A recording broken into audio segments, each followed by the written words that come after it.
Dieu, tu nous donnes de cheminer vers la communion. Daigne nous bénir, donne-nous d'accueillir ton esprit qui nous donne de cheminer vers cette communion, de cheminer vers la joie.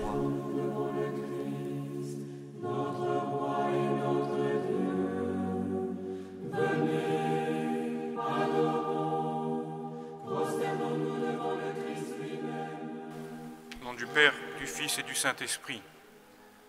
Le thème de la semaine de prière pour l'unité des chrétiens est tiré cette année de l'épître de saint Paul aux Corinthiens.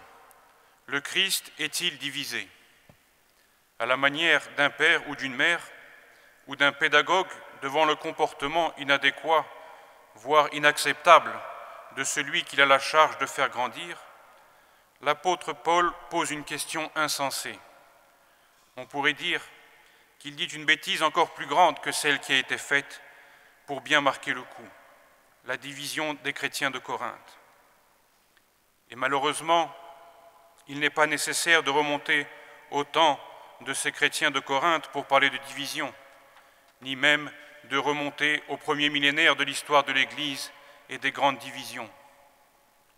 Aujourd'hui encore, à l'intérieur même de chacune de nos confessions, nous sentons à quel point il est difficile de préserver la communion et l'unité.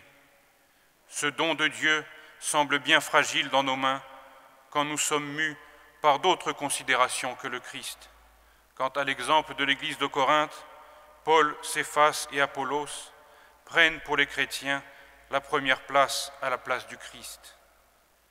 Et il est facile de trouver dans chacune de nos situations actuelles qui ou quoi prend la place de Céphas, de Paul ou d'Apollos et relègue le Christ à un second plan.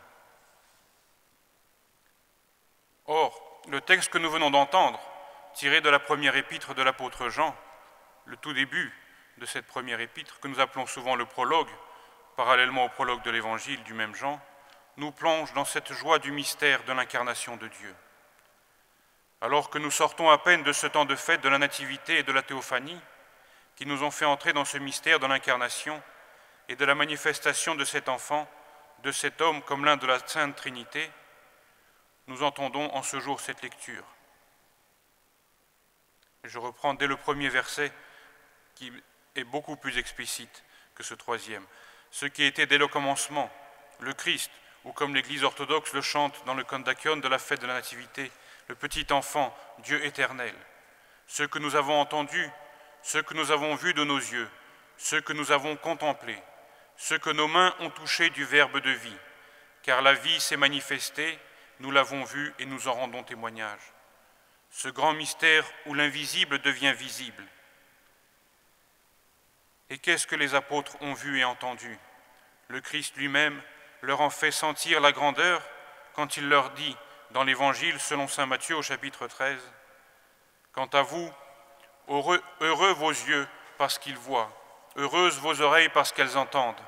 En vérité, je vous le dis, bien des prophètes et des justes ont souhaité voir ce que vous voyez et ne l'ont pas vu, entendre ce que vous entendez et ne l'ont pas entendu. Les apôtres voyaient de leurs yeux charnels ce que dans l'Ancien Testament il était seulement préfiguré par des symboles. » Et l'apôtre Jean de continuer, « Ce que nous avons vu et entendu, nous vous l'annonçons, afin que vous aussi soyez en communion avec nous. Quant à notre communion, elle est avec le Père et avec son Fils Jésus-Christ. Tout ceci, nous vous l'écrivons pour que notre joie soit complète. » Cette expérience que les apôtres ont connue, saint Jean Damascène, dans son 3e traité sur les saintes images, nous rappelle qu'elle nous est donnée également.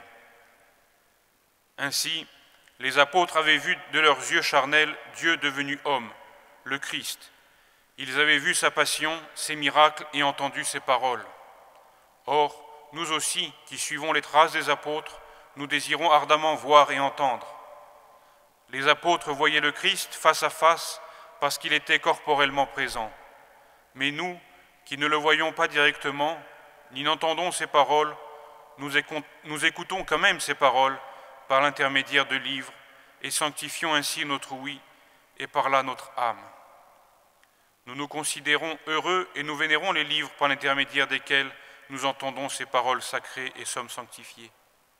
De même, par l'intermédiaire de son image, nous contemplons l'aspect physique du Christ, ses miracles, sa passion. Cette contemplation sanctifie notre vue et par là notre âme. Nous nous considérons heureux et nous vénérons cette image en nous élevant dans la mesure du possible, à travers cet aspect physique, à la contemplation de la gloire divine.